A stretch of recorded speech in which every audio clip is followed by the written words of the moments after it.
Hello, mga kamaster, maraming salamat po sa lahat ng tumatangkilik ng Number 1 Supreme Warrior. Paki-follow and subscribe mga master para sa mga susunod pang mga kabanata. Number 1 Supreme Warrior. Kabanata 1121. Sa kasamaang palad, sa sandaling hamupa ang kaguluhan, ang lahat ng mga bodyguard ng pamilya Zimmer ay bumagsak sa lupa habang sila ay humahagulgol at umuungol. Ano? Paano sila ganoon kalakas? Napatulala sina Shirley at Willow, hindi merehistro kung gaano kalakas si Jackie at ang iba pa. Ang mga Panginoon ng pamilya Zimmer ay hindi nila katugma. Kuwait, Master, grabe. Grabe naman. May away sa labas. Isang bodyguard ang sumugod sa sala ng pamilya Zimmer. Maraming tao ang sumusubok na pumasok sa aming bahay para salubungin ka. Tumanggi silang makinig nang sabihin namin sa kanila na bumalik bukas, at nakipag-away sila sa ating mga tauhan. Napayuko ang bodyguard sa hiya at nagpatuloy, ganyan sila kalakas na halos hindi na natin sila kayang labanan. Pati ang head commander ay pinalipad sa pamamagitan ng kanilang mga suntok. Paanong posible? Sino sila? Ang lakas ng loob nilang pumasok sa bahay natin. Nagdilim ang mukha ng Panginoon ng pamilya Zimmer nang tumayo siya. Tumayo din ang hari ng digmaan na gumagamot sa matanda. Mukhang kailangan nating lumabas at tingnan. Sige, tumango ang amo ng pamilya Zimmer. Naglakad siya palabas kasama ang ilan sa mga tagapag-alaga ng pamilya Zimmer at ang hari ng digmaan. Kuwait, hindi nagtagal at naabutan nila si Jackie at ang iba pa. Binata, mukhang hindi pa kayo na-offend ng pamilya Zimmer. Ano ang kahulugan nito? Inatake mo ang aming mga tao. Dumilim ang mukha ng Zimmer family master habang nakatingin kay Jackie. Kilala niya ang halos lahat ng mga master sa Soul City, ngunit wala siyang maalala na ganoong lalaki. Napangiti ng mapait si Jackie nang marinig ito. Wala akong pagpipilian, Master Zimmer. Makikilala ba kita kung wala akong ginawa? Kaya ko lang humingi ng tawad sa nagawa ko. Masyado kang ligaw, binata. Sa tingin mo ba ay maaari mong tamaan ang sino man sa pamilya Zimmer ayon sa gusto mo? Ungol ng isa sa mga tagapag-alaga ng pamilya Zimmer na may Herculean na pangangatawan at natatakpan ang mukha ng kanyang makapal na balbas. Humakbang siya at tinitigan ng masama si Jackie. Tumingin si Jackie sa kanya at walang pakialam na ngumiti habang nagsasalita, wala kang laban sa akin, kaya mas mabuti kung hindi mo sayangin ang iyong lakas. Nandito ako ngayon dahil may kailangan akong pag-usapan sa master mo. Napakasama ng ugali mo. Kumaibot ang mga sulok ng bibig ng matipunong lalaki habang nakakuyom ang mga kamao, at mahinang chi ang ibinuga. Siya ay isang master na may husay sa pakikipaglaban ng antas ng demigod. Mabilis siyang sumugod at ang suntok niya ay nakatutok sa mukha ni Jackie. Gumalaw siya ng napakabilis sa isang kahangahangang paraan. Si Jackie ay gumawa ng maliit na ingay ng galit sa pag-atake habang sinasalubong niya ang pag-atake gamit ang kanyang sariling mga kamao. Mukhang simple at mabilis ang atake ni Jackie. Sinalubong ng suntok niya ang suntok ng kalaban ng walang pag-aalinlangan. Ganyan ang kapangyarihan. Kakasalubong pa lang ng kamao ng lalaki sa kamao ni Jackie ay nabigla siya sa pagkatakot ni Jackie. Hindi makatayo sa kanyang kinatatayuan, lumipad pa atras ang lalaki sa sumunod na sandali, ilang metro lamang ang nalipag sa likod. Umusad siya ng ilang hakbang pa atras bago niya mapatatag ang sarili. Paano ito posible? Kahit si Guardian Wright ay hindi siya kayang pabagsakin. Marami sa mga Panginoon ng pamilya Zimmer ang nagdilim nang makita nila ang eksenang ito. Ang Guardian Wright ay ipinadala sa paglipad habang si Jackie ay nanatiling perpektong kung saan siya nakatayo, kahit isang pipi ay makikita ang pagkakaiba ng dalawang ito. Sina Willow at Shirley, na nakatayo sa likod ni Jackie, ay nagkatinginan at lubos na natulala, ang lakas talaga ng Jackie na ito. Bago ito, hindi siya naniwala kay Jackie noong una nitong sinabing tutulungan siya nito. Sa kanyang opinyon, walang nakakatakot sa pamilya Norton basta kumilos si Jackie. Kahit ang 7-star King of War ay hindi kalaban ni Jackie. Haha, pag-usapan natin ito ng mapayapa. Ang Panginoon ng pamilyang Zimmer ay mabilis na pinatamis ang kanyang tono nang makita niya ang nangyari, na parang nagulat siya. Manalangin sabihin, ano ang kailangan ng isang batang kapatid sa atin? Pumasok na tayo at pag-usapan ito. Kabanata 1122. Oo. Lahat, mangyaring pumasok. Mangyaring pumasok. Ilan sa mga matatanda ng pamilya Zimmer ang nag-alok ng matamis na ngiti kay Jackie at sa kanyang kumpanya, hindi na mayabang at mapanghamak na tulad ng mga nakaraan. Napatingin sila kay Jackie ng takot. Maaaring patayin ng gayong Panginoon ang lahat ng tao sa tirahan kung gusto niya, pagkatapos ng lahat. Sige. Tumango si Jackie at sumunod sa kanila sa loob. Maya-maya pa ay umupo na ang lahat sa sala. Walang makatalo sa paligid, agad na nagsimula si Jackie, Master Zimmer, ako si Jackie White, at narito ako dahil nabalitaan kong bumili ka lang ng Snow Lotus. Nagkataon na ang aking ama ay may malubhang karamdaman, at kailangan niya ang damong ito, kaya narito ako ngayon na may pag-asang ibibigay sa akin ni Master Zimmer ang halamang ito. Well, mukhang alanganin si Master Zimmer. Sinulyapan niya ang matandang ginang na nakahiga sa sofa, at sinabing, Jackie, ilang taon nang may sakit ang nanay ko, at sa wakas ay narito ang isang himalang doktor upang tumulong sa pagpapagaling sa kanya.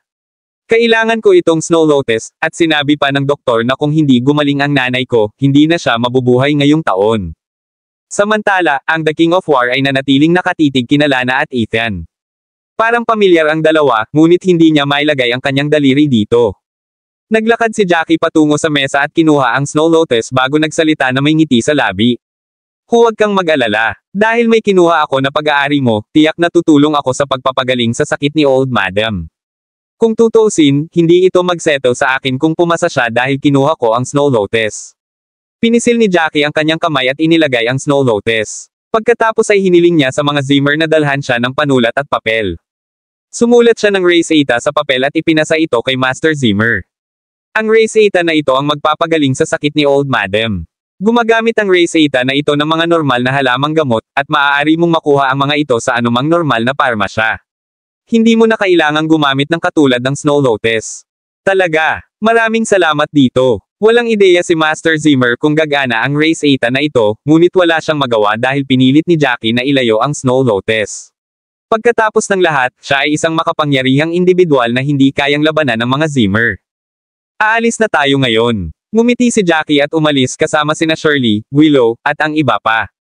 Agad na nagdilim ang mukha ni Master Zimmer pagkaalis ni Jackie at ng iba pa. Hinawakan niya ang kanyang mga kamay sa mahigpit na kamao. Sobra na ito. Mas maganda ba ang Race 8 na ito kaysa sa iyo? Kung hindi ito gagana, ang aking ina ay hindi ganoon kadaling makahanap ng katulad ng Snow Lotus. Sa sandaling iyon, kinuha ng hari ng digmaan, isang manggagawa ng milagro mismo, ang Race 8 at binasa ito. Isang pagtataka ang bumungad sa kanyang mga mata. Nakakamangha. Talagang kamangha-mangha. Hindi ko alam na may ganoong paraan. Tiyak na gagana ang Race 8 na ito. Bakit hindi ko naisip ito? Hindi lamang ito epektibo, ngunit may mas kaunting mga epekto kumpara sa aking Race 8. Totoo ba yan, sir? Kapaki-pakinabang ba talaga ang Race 8 ng binatang iyon? Excited na tanong agad ni Master Zimmer. Oo, hilingin sa iyong mga tao na kunin ang mga halamang gamot batay sa Race 8 na ito. Sa tingin ko, ang sakit ni Old Madam ay ganap na gagaling pagkatapos uminom ng gamot ng 2 beses. Tumango ang hari ng digmaan at tumingin sa pasukan. Kakaiba, parang pamilyar ang lalaki at babae na iyon. Siguradong nakita ko na sila kung saan. Kabanata 11:23. Sumimangot ang hari ng digmaan at nagtaka. Makalipas ang ilang segundo ay nanlaki ang mga mata niya nang napalitan ng pagkamangha ang kanyang ekspresyon. Goodness, sila talaga. Silang dalawa talaga yan eh. Hindi ko akalain na makikilala ko sila sa buhay na ito. Sir, sino po ang tinutukoy nyo? Kilala mo ba ang mga taong iyon? Naguguluhan si Master Zimmer, at nakikita niya sa ekspresyon ng hari ng digmaan na ang mga iyon ay mahahalagang tao. Oo, at mas maganda kung nakilala ko sila sa sandaling nakita ko sila. Naku, naalala ko lang nung umalis sila. Sabi ng hari ng digmaan sa sobrang pananabik. Ang babaeng iyon ay ang Goddess of War, Lana Zex, at ang lalaki ay ang God of War, Ethan Hayes. Si Ethan Hayes ay isang tunay na doktor ng himala, ang aking idolo. Ano, may 2 Diyos ng digmaan. Hindi nakakagulat na napakalakas nila. Labis na natakot si Master Zimmer nang marinig niya ito. Kakaiba, dahil pareho silang Gods of War, sino itong Jackie White? Ang mga Diyos ng digmaan ay tila may paggalang sa kanya. Isang tao lang ang tatalakayin ng 2 Diyos ng digmaan na iyon ang may paggalang. Itinaas ng hari ng digmaan ang kanyang ulo at sinabing dahan-dahan, ang taong iyon ay ang Supreme Warrior mismo. Huminga ng malalim ang lahat. Ang Supreme Warrior. Ni minsan sa 1,000,000 taon ay hindi nila naisip na ang mahiwagang Supreme Warrior ay papasok sa kanilang tirahan. Ang taong nakausap sa kanila ilang sandali lang ang nakalipas ay, sa katunayan, ang Supreme Warrior. Nahiya naman yung guardian na nakaaway ni Jackie. Nakipaglaban ba talaga siya sa Supreme Warrior? Nagpakamatay ba siya? Salamat sa kanyang mga maswerteng bituin na hindi pinaglabanan siya ng Supreme Warrior, kung hindi, siya ay namatay. Jackie, ang lakas mo. Ikaw ang idol ko. Lumapit si Willow kay Jackie at tinignan siya ng may pagtataka. Sigurado ka bang ayaw mong isaalang-alang ang alok ko? Hayaan mo akong maging girlfriend. Oo, kailangan mong maging mas matanda kung isasaalang-alang mo na kasal ka na, tama. Don't worry. I don't mind being your second wife. Ang katapangan ni Willow ay nagpahiya kay Jackie, hindi nakasagot sa kanya. Ngumiti si Jackie at sinabing, tingnan natin ang susunod na botika. Nagpunta sila sa ilang botika sa buong Hapon. Nakuha na ni Jackie ang lahat ng mga halamang gamot na kailangan niya, ngunit walang palatandaan ng 100 taong gulang na sinominium. Wala sa mga parmasya ang nagkaroon nito. Wala naman. Hindi napigilan ni Jackie ang kanyang pagkabigo matapos matanggap ang parehong balita mula sa isa pang pagtatanong. Hindi niya inaasahan, gayunpaman, na ang may-ari ng botika ay nakangiting magkokomento, bata, mahirap makakuha ng sinominium, lalo na ang isa na 100 taong gulang na. Iyan ay isang mahalagang bagay sa mga kayamanan. Huminto ang may-ari bago siya nagpatuloy, gayunpaman, alam ko na ang Sky City Auction House sa sentro ng lungsod ay magkakaroon ng espesyal na auction bukas para sa mga pambihirang halamang gamot. Maaari mong subukan ang iyong swerte doon bukas at tingnan kung may makukuha ka. Talaga, maraming salamat. Nanambalik ang pag-asa ni Jackie sa balitang iyon na nagpapasalamat sa may-ari ng botika habang kumukumpas siya ng kanyang mga kamay. Kabanata 11:24. Sige, Miss Shirley. Salamat sa araw na ito. Huwag kang mag-alala, pupuntahan kita kinabukasan. Hindi mo kailangang mag-alala tungkol sa pamilyang Norton, wawasakin ko sila kung maglakas loob silang pipilitin mong pakasalan siya, wika ni Jackie na walang pakialam ng ngiti pagkatapos nilang lumabas sa mansyon ng pamilya Zimmer. Tandaan mo ang pangakong ito. Anyway, I will take you for your word. At kung hindi ka magpapakita, kapuputin kita habang buhay. Inilibot ni Shirley ang mga mata kay Jackie at tiningnan ang oras bago sinabing, bakit hindi kita i-treat ng hapunan? Medyo gabi na ngayon. Pagkatapos ng lahat, ito ang unang pagkakataon na narito kayo sa Soul City, at sa palagay ko ay wala sa inyo ang nakakaalam kung aling mga restaurant ang mas masarap. Maaari ko ring kunin ang pagkakataong ito para maging isang mahusay na host. Haha, oo naman. Dahil napaka-generous ni Miss Shirley, susundan ka na lang namin. Tumawa si Jackie at sumang-ayon dito. Hindi nagtagal ay nakahanap ng hotel ang grupo ng mga tao. Umalis sina Shirley at Willow pagkatapos kumain. Kinaumagahan, dumating si Jackie sa entrance ng Sky City Auction House kasama sina Lana at Ethan. Isa itong malaking auction house na matatagpuan sa sentro ng lungsod ng Soul City. Napatigil si Jackie at ang iba pa nang papasok na sila. Sir, kakailanganin naming i-verify ang iyong mga asset kung gusto mong sumali sa aming auction. Ang mga asset sa iyong card ay kailangang higit sa 1 bilyon para makapasok. Dinala sa gilid si Jackie para ma-verify ang mga asset niya bago sila makapasok sa auction house. Nakasentro ang auction sa mga halamang gamot, kaya ang mga dumalo ay mga matagumpay na negosyante na nagnenegosyo ng halamang gamot o mga kilalang may-ari ng botika. Kaya naman, maraming tao mula sa mga kalapit na lungsod ang dumating dahil sa matagumpay na marketing. Ilan sa kanila ay narito para lamang mag-obserbo habang ang ilan ay dumating dahil alam nilang may mga ibinebentang halamang gamot. Maya-maya, may matandang lumakad papunta sa stage. Pagbati, sa lahat. Welcome sa Herbs-themed auction ngayon sa Sky City Auction House. Ang matanda ay isang trabahador ng auction house. Ngumiti siya at nagsimulang ipakilala ang mga gamit sa lahat. Sige, magsisimula tayo sa unang item ng araw. Ang unang bagay ay 1,000 taong gulang na ginseng, at sigurado akong alam ninyong lahat kung gaano kahalaga ang ginseng sa panahong ito. Ang presyo ay natural na mahal at nagsisimula sa 1 milyon. Ang bawat tawag ay kailangang higit sa 100,000. Sige, sir, maaari na ninyong simulan ang inyong bid. Sumenyas ang matanda na magsisimula na ang bidding. 1,500,000. 1,800,000. Kuwait. Ang 1,000 taong gulang na ginseng ay naibenta sa mataas na presyo na 1.5 milyon. Nandito si Jackie at ang iba pa para sa 100 taong gulang na sinominium, at walang nakakaalam kung ang gayong mahalagang bagay ay ibebenta sa auction na ito. Tahimik silang naghintay sa kanto, naghihintay ng susunod na halamang isusubasta. Sa totoo lang, bihira ang lahat ng mga halamang gamot sa auction, ngunit hindi nila nakuha ang mga mata ni Jackie. Maraming tao ang sumali sa auction, at ang ilan ay nagkaroon pa nga ng mainit na pagtatalo tungkol sa ilang halamang gamot. Gayunpaman, hindi sumali si Jackie sa alinman sa mga bidding. Napansin din ng matandang namamahala sa pag-auction ng mga gamit si Jackie.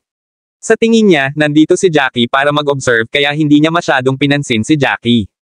Unti-unting lumipas ang oras, at nabalisa si Jackie nang mapansin niya na sa kabila ng maraming halamang gamot na na-auction, hindi nagpakita ang 100 taong gulang na sinominium na gusto niya. Mukhang nasayang ang oras natin dito. Walang magawa si Ethan na nasa tabi ni Jackie. Ang 100 taong gulang na sinominium ay napakabihira, parang natural na hindi ito ma-auction sa sandaling iyon. Kabanata 1125. Kinailangan ni Jackie ang sinominium na iyon para pagalingin ang kanyang ama sa lason na sumasalot sa kanya.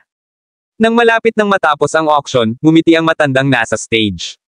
Susunod, ibinabaon namin ang pinakamahalagang damo sa auction na ito. Maaari itong ituring na isang mahalagang bagay, at ito ay 100 taong gulang na sinominium. Ito. Sina Jackie at Ethan ay agad na nagkatinginan, at ang kanilang mga mata ay kumikinang sa pananabik. Naka-out na damo ay up para sa grabs pagkatapos ng lahat. Kung ganoon nga ang kaso, tiyak na kailangan nilang makuha ang 100 taong gulang na sinominium na ito ng mabilis. Matapos ipakilala ng matandang lalaki ang paggamit at pambihira ng halamang gamot, iniunat niya ang isang daliri pasulong at sinabi, ang panimulang presyo ng 100 taong gulang na sinominium na ito ay 100 milyon, at ang bid ay hindi maaaring mas mababa sa 1 milyon. Ngayon, lahat ay maaaring magsimulang magbid. Ito ay isang tunay na mahalagang bagay. Haha, magbabayad ako ng 150 milyon para dito. Isang nasa katanghaliang gulang na lalaki ang naintriga sa bagay na ito at nagtaas ng presyo ng 50 milyon. 200 milyon. Isang babaeng mukhang mayaman ang tumayo at dinobol ang presyo ng unang bid. Mukhang may matinding kompetisyon ngayon. Ngumiti ng mapait si Ethan at pinaalalahanan si Jackie. Tumango si Jackie. Ito ay isang bihirang 100 taong gulang na item, at ang panimulang presyo ng 100 milyon ay malinaw na masyadong mababa. Ang 100 taong gulang na sinominium na ito ay nagkakahalaga ng hindi bababa sa 500 milyon. Huminto muna si Jackie bago siya nagpatuloy, dinadala ko ito, gaano man ito kamahal. 300 milyon. Tumayo ang isa pang matandang lalaki at nagbid. Unti-unting tumaas ang presyo, at hindi nagtagal ay umabot na sa 500 milyong marka ang damo. Sa sandaling ito, malinaw na nabawasan ang mga taong nagbibid para sa item. 600 milyon. Noon lang sinabi ni Jackie, dahan-daang tumayo at tumawag ng numero. Agad na nagdilim ang mukha ng lalaking nagbid ng 500 milyon. Muli siyang tumayo at nagsabi, 700 milyon. Kahanga-hanga. Sino ang nakakaalam na itong 100 taong sinominium natin ay aabot sa presyong 700 milyon? Mukhang lahat ng tao dito ay magaling sa pagkilala ng mga magagandang bagay. Masayang nakangiti ang matandang nasa auction stage. Pagkatapos ng lahat, mas mataas ang presyo ng auction, mas malaki ang kanilang komisyon.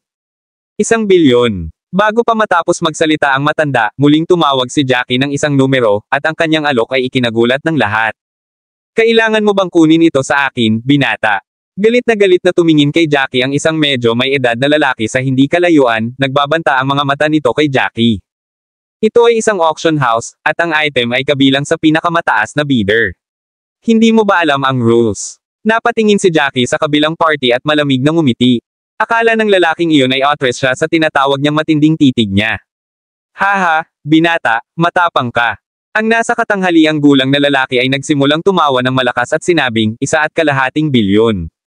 Kabanata 1126. Ano? Nasa 1.5 bilyon na ngayon. Baliw ang lalaking iyon, at mayaman pa. Higit pa ito sa halaga ng item. Ilang random na tao exclaimed, hindi maintindihan ang bid ng nasa katanghaliang gulang na lalaki. Oo, masyadong mataas ang offer na iyon. I get it is a precious item, pero kailangan ba niyang gumastos ng ganoon kalaking pera? Ang isa pang tao ay lubos ding natigilan. Naisip ito ng isang matandang lalaki at sinabing, hindi mo naiintindihan. Masyadong marami ang kanyang alok, ngunit kung kailangan nila agad ang damong ito, kakailanganin nilang bilhin ito gaano man ito kamahal. Tiyak na kailangan nila ito. 1.5 bilyon. Ang presyo ay nasa 1.5 bilyon na ngayon. May gustong magbid para dito. Ang matandang namamahala sa auction ay muling sumigaw sa tuwa mula sa entablado. Dahil sa sobrang taas ng presyo ay nawalan siya ng katinoan. Nang maisip ng kabilang partido na hindi na magtataas si Jackie, ngumiti si Jackie nang walang pakialam at sumigaw, 2 bilyon. Ano? 2 bilyon? Sino itong binata? Tumawag talaga siya ng 2 bilyon. Hindi ko pa nakita ang lalaking ito. Tiyak na taga-ibang lungsod siya. Laking gulat ng marami nang marinig nilang muling tumaas ang presyo ni Jackie. Napaka-daring talaga ng lalaking ito. Hindi ba niya alam na ang lalaking sinasaktan niya ay mula sa isang malaking angkan sa Seoul City? Ang palayaw ng taong ito ay Mountain Tiger, at siya ay isang walang awa na tao. Ang sino mang makasakit sa kanya ay hindi magiging maganda ang magiging resulta. Ang gayong mga talakayan ay narinig bilang mga bulungan mula sa karamihan. Hindi mapigilan ni Jackie na sumimangot nang marinig niya ito, parang ang lalaking iyon ay mula sa isang underground, malaking power clan. Hindi nakakagulat na ang kabilang partido ay nang ahas na bantayin siya noon. Gayunpaman, hindi madaling takutin si Jackie. Bukod pa riyan, kailangan ni Jackie ang damong iyon para gamutin ang lason sa katawan ng kanyang ama, kaya hindi na umaatres si Jackie. Madilim ang ekspresyon ng lalaking may palayaw na Mountain Tiger, habang mainit na nakatingin kay Jackie. Kuya Tiger, bakit hindi na lang hayaan? Wala kaming pananagutan sa mga pagkilos ng taong ito sa pagpapakamatay, sabi ng isang matipunong lalaki sa tabi ng Mountain Tiger. Dalawang iba pa ang pumirma patungo sa Mountain Tiger, makukuha nila si Jackie kapag natapos na ang bidding. Sige, binata, ibibigay ko sa iyo. Ang Mountain Tiger ay ngumiti ng walang pakialam at umupo. Gayunpaman, alam ng maraming tao na hindi basta-basta ibibigay ng Mountain Tiger ang mga bagay na kanyang nakikita. Maaaring mas mabuti kung ang kabilang partido ay patuloy na magtataas ng presyo at manalo sa auction. Ang kabilang partido ay dapat na may ibang iniisip kung sila ay direktang sumuko sa pagbid para sa item sa ilalim ng gayong mga pangyayari. 2 bilyon. Ang batang kapatid na ito ay nagbid ng 2 bilyon. May iba pa bang may mas mataas na presyo? Bahagyang nag-alala ang matandang nasa stage para kay Jackie. Walang mangyayari sa auction house, ngunit si Jackie ay nag-iisa ng lumabas ng gusali. Kung tutuusin, napakalakas ng angka na sumusuporta sa Mountain Tiger na kahit ang kanilang amo ay hindi nang ahas na saktan sila. Ang Mountain Tiger ay isa sa mga mahalagang subordinate sa kanilang clan master. 2 bilyon pupunta ng isang beses. 2 bilyon, 2 beses na pupunta. 2 bilyon, nabenta. Kabanata 1127. Nang marinig ang paghampas ng gavel, sa wakas ay pagmamay-ari na ni Jackie ang 100 taong gulang na si Nominiem. Isang magandang babaeng server ang nagpadala ng sinominium kay Jackie at dinala siya sa counter para bayaran. Pagkatapos nilang magbayad, may lalaking naglakad papunta kay Jackie at sa kumpanya niya. Sir, pinadala ako ng namamahala sa auction house na ito para magtanong, kailangan mo ba ng sinumang mag-escort sa iyo palabas? Kung ikaw ay mula sa ibang lungsod, ligtas ka naming ilalabas sa lungsod na ito. Huwag mag-alala, mapoprotektahan pa rin namin ang iyong kaligtasan kapag narito ka sa lungsod na ito. Malinaw na alam din ng may-ari ng auction house na hindi karaniwang tao ang isang tao na makakahanap lang ng 2 bilyon para sa isang auction. Bukod pa riyan, makakaapekto ito sa reputasyon ng auction house kung may nangyari kay Jackie at sa iba pa. Haha, salamat sa mabait mong kilos, pero sabihin mo sa boss mo na hindi na kailangan yan. Ang pag-alis sa lungsod na ito ay hindi magiging mahirap, sa aking palagay, natatawang pagtanggi ni Jackie sa lalaki. Nangako siyang tutulungan si Shirley bukas, kaya ang pag-alis sa lungsod ang huling nasa isip niya. Nagsimula ng i-promote ni Wilton ang seremonya ng kasal nila ni Shirley sa sandaling iyon, at narinig ni Jackie na pinag-uusapan ito ng mga tao habang papunta siya rito. Halatang walang balak sumuko si Wilton. Oo, sir. Halatang nagulat ang lalaki sa pagtanggi ni Jackie sa kanilang alok, ngunit umalis na rin siya. Pagkatapos magbayad ni Jackie at bumili ng isa pang 2 item, natapos ang auction. Tara na. Ngumiti si Jackie habang inaakay sina Lana at Ethan papunta sa pinto. Sumunod ka sa kanila. Agad na pinamunuan ng lalaking nagngangalang Mountain Tiger ang kalahating dosina ng kanyang mga nasasakupan habang sinusundan niya si Jackie at ang iba pa. Buntong hininga. Napabuntong hininga ang matanda sa auction stage nang makita kung paano sumunod si Mountain Tiger at ang iba pa sa likod ni Jackie. Halatang naramdaman niya na si Jackie at ang iba pa ay mapupuno ng malalalim na posibilidad. Ang mga taong may mas malaking kamao ang may pinakamaraming sinasabi sa mga bagay-bagay, ganyan ang takbo ng mundo. Maraming tao ang nag-estimation at hindi nila maiwasang mapatitig sa grupo ng 3 pagkalabas nila ng auction house. Gusto nilang makita kung sasalakayin sila ng mga tao mula sa Green Dragon Clan. Oo nga, pinalibutan ng Mountain Tiger at ng iba pa ang grupo ng 3 pagkatapos nilang maglakad ng medyo malayo. Naku, tapos na ang 3 sa pagkakataong ito. Bulalas ng isang tao habang unti-unting lumalala ang sitwasyon. Oo, nakita ko ang manggagawa ng auction house na nagtanong sa lalaki ng isang bagay ngayon, marahil ay nag-aalok ng proteksyon, ngunit tinanggihan sila ng taong iyon. Tinatalo ako, kung ano ang iniisip niya. May mapait na ngumiti. Ang mga taong ito mula sa Green Dragon Clan ay maaaring hindi basta-basta pabayaan, kahit na umalis sila sa lungsod. Maaaring mas maganda ang kapalaran ng 3 iyon kung ninakawan nila ang damo mula sa iba, ngunit walang magagawa dahil ito ay Mountain Tiger. Nagtataka ako kung saan nanggaling ang mga taong ito dahil hindi nila alam kung gaano kakilakilabot ang Mountain Tiger at ang iba pa. May sumulyap sa kanila na may nakakaawang tingin ngunit hindi alam kung ano ang sasabihin. Matapang ka, binata. Kinuha mo ang gusto ni Kuya Tiger. Haha, nakakita na ako ng mga matatapang na tao, pero wala ni isa sa kanila ang kasing pangahas mo. Napangiti ang isang lalaki at tumingin sa grupo ng tatlo na may nakakatawa sa mukha. Tiningnan ng isa pang lalaki ang magandang figure nila na mula ulo hanggang paa. Maganda ang babaeng iyon, Kuya Tiger, at napakaganda niya. Sok! Hindi madaling makakilala ng magandang babae na ganyan ang mukha. Mukhang ang swerte natin ngayon ah. Ngumisi si Brother Tiger at sinabing, naka-jackpot na tayo, lahat. Patayin ng mga lalaki, at maaari nating paglaruan ang babaeng ito. Higit pa rito, hindi natin kailangang gumastos ng 1 sentimo sa 100 taong gulang na si Nominiem. Haha, maswerte tayo, ngayong naiisip ko na. Kabanata 11:28, Swerte. Napangisi si Jackie nang marinig ang sinabi ng mga lalaki. Kailangan kong sabihin sa inyo ito, maging matalino at lumayo.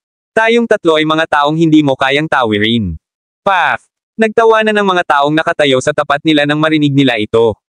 Hahaha, binata, naitanong mo na ba kung sino si Kuya Tiger? Miyembro siya ng Green Dragon Clan at isa sa mahahalagang subordinate ng Clan Master namin. Sino sa lungsod na ito ang hindi nakakaalam kung ano ang mangyayari kapag nagagalit ka sa Green Dragon Clan? Nakakatawa ka kapag sinubukan mong banta si Kuya Tiger. Sa palagay mo ba ay maaalis si Brother Tiger ng mga pagbabante? Tumawa ng malakas ang matipunong lalaki na parang narinig ang pinaka-nakakatawang biro sa mundo. Bata, naiintindihan ko ang nararamdaman mo ngayon.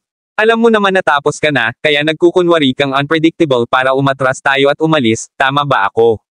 Ngumisi si Kuya Mountain. Nakakalungkot, hindi uobra sa amin ang mga trick na ito. Huli na ang lahat, kahit na masunurin mong ibigay sa amin ang 100 taong gulang na si Nominiem at lumuhad para magmakaawa. Tama, binata. Binigyan ka ni Brother Tiger ng patas na babala noong nagbibid ka laban sa kanya. Ikaw ang tumangging makinig, at huli na ang lahat para pagsisihan mo ito ngayon. Nakangiting dagdag ng isa pang matandang lalaki. Panghihinayang. Haha, sa tingin mo ba pagsisisihan ko iyon? Tumawa si Jackie at malamig na tumingin sa kabilang party. Umalis ka sa daan ko. F***sake, how dare you act this way to me? Kuya Tiger, hayaan mo akong turuan siya ng leksyon. Dahil sa galit sa walang sagabal na ugali ni Jackie at sa pangahas na pagbabante sa kanila, sumugod ang matipunong lalaki at ibinaba ang kanyang kamao kay Jackie. Idiot! Nagalit si Jackie nang makita niyang naglakas loob pa rin ang kabilang partido na salakayin sila.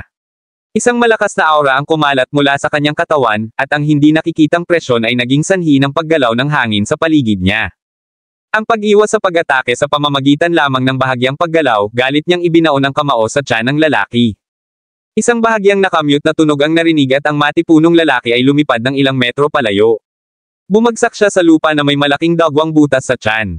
Patay na siya. Natigilan ng iba nang makita nila ang nangyari, napatay ang isa sa kanilang amo sa loob ng 1 segundo.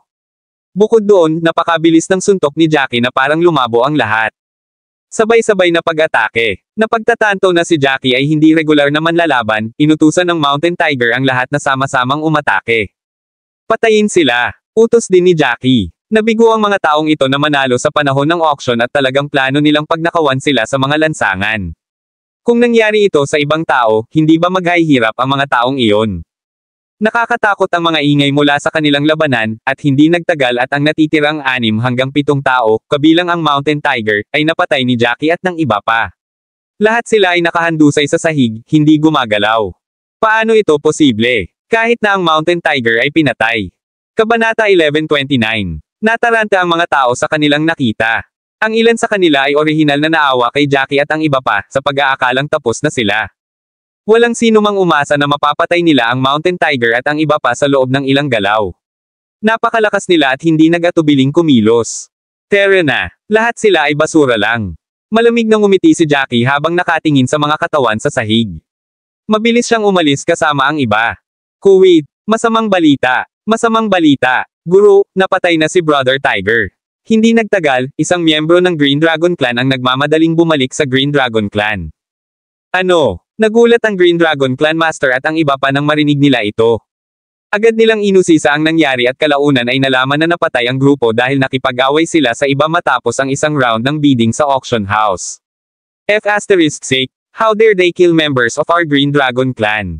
Alamin kung ano ang nangyari, at kailangan mong malaman kung sino ang tatlong iyon. Galit na galit ang Green Dragon Clan Master kaya namutla ang kanyang mukha. Ang Mountain Tiger ay gumawa ng hindi mabilang na mga kontribusyon sa kanilang angkan at siya ang pinakamatapat na tagasunod. Ang kanyang pagpatay ay parang isang sampal sa kanilang mga mukha.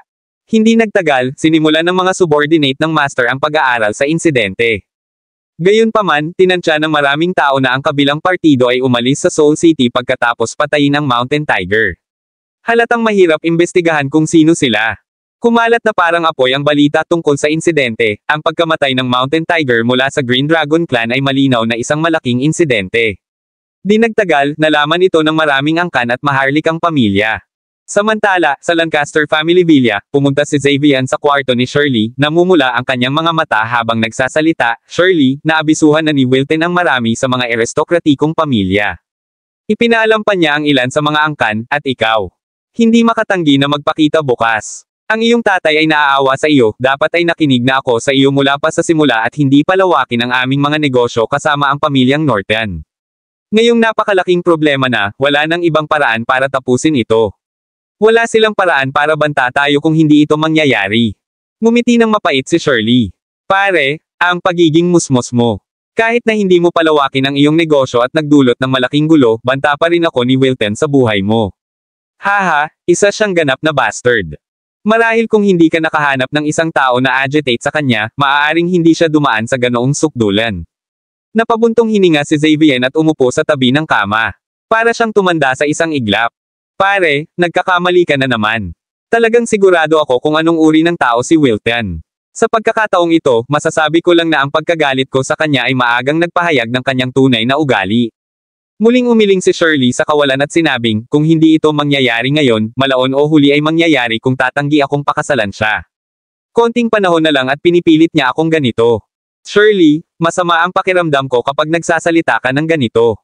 Ako ang walang kakayahan at nabigong protektahan ka. Kasalanan ko ito. Napatingin si Xavier sa kanyang mahal na anak at nalungkot. Hindi niya akalaing may bahagyang ngiti ang makikita sa mukha ni Shirley habang nakatingin sa madilim na langit sa bintana. Pare, huwag kang mag-alala. Naniniwala ako na magiging maayos ang lahat pagkatapos ng bukas. Sinabi ni Jackie na lalapit siya sa akin, at naniniwala ako sa kanya. Tiyak na gagawin niya ang ipinangako. Darating ang binata at ililigtas ka. Bahagyang kumaibot ang sulok ng bibig ni Xavier. Shirley, nagbibiro ka ba? Ano kayang gagawin ng binata? Naglakas loob siyang lumaban sa pamilyang Norton, isang pangalawang klaseng aristokratikong pamilya. Siguradong nagsisinungaling siya sa'yo. Huwag kang mabalisa, ama. May kakayahan siya, at naniniwala ako na hindi siya magsisinungaling sa akin. Malalaman mo ang lahat bukas. Ngumiti si Shirley at nagpatuloy. Sige, hindi pa naman maaga, kaya dapat magpahinga ka na. Sinabi ni Jackie na kung maglakas loob si Wilton na pakasalan ako, lilipulin niya ang buong pamilyang Norton at ibibigay sa amin ang mga ari-arian ng pamilya Norton. Chapter 11:30. Anong logic yan, Shirley? Siguradong nagsisinungaling sa'yo ang lalaking iyon. Ang pamilyang Norton ay isang pangalawang klaseng aristokratikong pamilya. Bakit niya sasaktan ang isang makapangyarihang pamilya dahil sa iyo? Bukod doon, tatlo lang sila. Natigilan si Xavier nang marinig ang sinabi ni Shirley, puno ng hindi makapaniwala ang mga mata. Hindi siya naniniwala na ang isang lalaki na nakilala ang kanyang anak sa unang pagkakataon ay makakasakit sa isang makapangyarihang pamilya para sa kanyang kapakanan. Bukod dyan, lilipulin daw niya ang isang buong makapangyarihang pamilya. Gaano siya kalakas para gawin iyon? Pare, huwag kang mag-alala, hindi siya magsisinungaling sa akin. Nakakalungkot na hindi siya interesado sa akin, kung hindi, pinakasalan ko siya. Bahagyang napangiti ang sulok ng bibig ni Shirley nang maisip niya ang kapangyarihan ni Jackie, kung paano sila nagkakilala, at ang gwapo nitong mukha. Nanlaki ang mga mata ni Xavier, natulala sa kinatatayuan. Hinabol ni Wilton si Shirley sa loob ng napakaraming taon, ngunit palagi niya itong binabaliwala tulad ng ibang mga kabataang mayamang amo. Bigla na lang daw siyang magpapakasal sa lalaking ngayon lang niya nakilala. Paano kaya iyon? Hindi ba sila nagkita lang? Shirley, nagbibiro ka ba? Walang ibig sabihin ang gwapong mukha, at hindi ko maaninag kung ano ang kaya ng lalaki. Bukod sa kanyang hitsura, medyo normal ang pananamit niya, at hindi siya karapat-dapat sa iyong kagandahan. Sa aking palagay, pinipigilan ni Xavier ang kanyang pagkagulat at sinabi sa kanyang anak. Bukod dyan, bakit hindi siya interesado sa iyo kung ang ganda-ganda mo? Sa tingin ko, sinasadya niya ito, at naglalaro siya ng husto upang mahuli. Ama, itigil ang paggawa ng mga pagpapalagay at matulog na. Hindi na nagabala pang magpaliwanag, tinulak ni Shirley si Xavier palabas ng kanyang silid at isinara ang pinto. Napaawang ang labi ni Shirley habang pabalik sa kama, bumubulong, "Hay." Ito ay dapat na isang kwento kung saan iniligtas ng bayani ang prinsesa. Unfortunately, he's not into me even when there's such a nice storyline here. Blockhead talaga siya. Hindi ba pwedeng kumuha na lang siya ng ibang asawa? Nakakadismaya ito. Nagtataka ako kung sino ang asawa niya. Mas maganda ba talaga ang asawa niya? Kuwait. Sa ikalawang umaga, walang inaasahang magpapadala ang pamilyang Norton ng mga sasakyan para sunduin si Shirley pagkagising niya. Nandito na ang mga wedding cars, pero nasaan si Jackie? Hindi napigilan ni Shirley na sumimangot sa pag-aalala nang tumayo siya sa tabi ng mga bintana at tumingin sa mga sasakyan sa may entrance. Paano kung hindi talaga darating si Jackie? Kailangan ba niyang pakasalan si Wilton? Shirley, mukhang hindi pupunta ang binanggit mo na si Jackie para iligtas ka. Iyan ang pamilyang Norton na pinag-uusapan natin, at hindi siya sapat na matapang para gawin iyon. Si Xavier at ang ina ni Shirley, si Alba Zoxa, ay dumating sa likod ni Shirley. Ang kasambahay sa tabi nila ay may hawak na damit pangkasal. Sigh. Shirley, ikinalulungkot naming gawin ito. Wala na kaming pera, at mas maganda kung magpalit ka ng damit pangkasal. Nandito na ang mga sasakyan para sunduin ka. Baka sa mukha ni Alba ang kalungkutan. Bilang ina ni Shirley, natural na naiintindihan niya ang iniisip ng kanyang anak. Bukod doon, hindi niya kailanman nagustuhan ang personalidad ng lalaking Wilton na iyon. Hindi niya akalain na pipilitin niya si Shirley na pakasalan siya. Dahil handa na ang lahat sa hotel, kailangang mangyari ang kasal. Pare, naniniwala ako na darating si Jackie at ililigtas ako. Maraming salamat mga Kamaster sa walang sawang pagsusubaybay, isang like, share, and subscribe naman dyan mga Kamaster.